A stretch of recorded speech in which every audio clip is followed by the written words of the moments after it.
The database draws on interviews with 500 refugees and migrants that we interviewed at the end of 2015, between October and December 2015, when the number of people arriving in Europe across the Mediterranean was at its peak.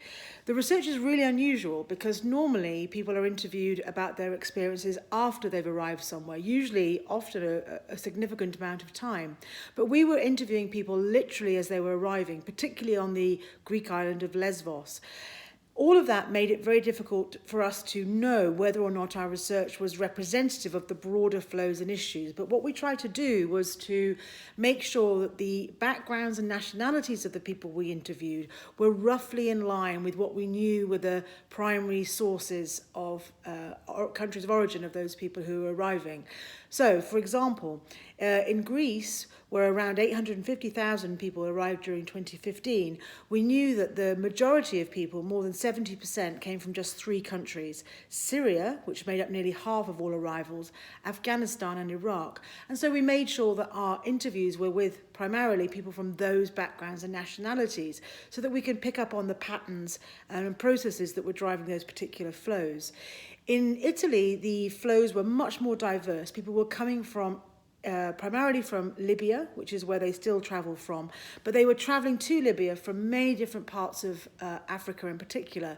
And so there were around 24 different nationalities that made up the sample of those that we interviewed in the Italian context. There were lots of things about the research that were surprising, but I'd like to just perhaps mention 2 of them. The first was that so many people had travelled to other countries before travelling to Europe. Europe was not their initial destination. What had led them to leave their countries in the first place was the need to either find safety from conflict or to try and find work. And for those people who were trying to find safety, particularly from places like Syria, they were travelling often to the countries that were closest to them, so Lebanon and Jordan and eventually Turkey. For those in sub-Saharan Africa that were looking for work, although many were also fleeing conflict, it was Libya that they thought would be the most likely place that would find work. And of course, the situation there has become very dangerous and it's become very difficult for them to stay. The second thing that was really surprising was how many people were travelling with children, particularly in the Greece route over to the Greek islands.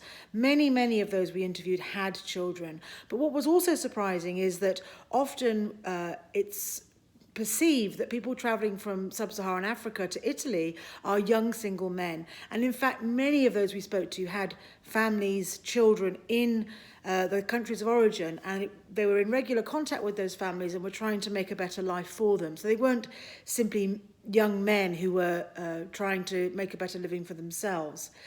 Lots of things were challenging about the research, but I think it's a really important way of understanding in much more detail the complex and nuanced journeys of the people who were coming to Europe during that time.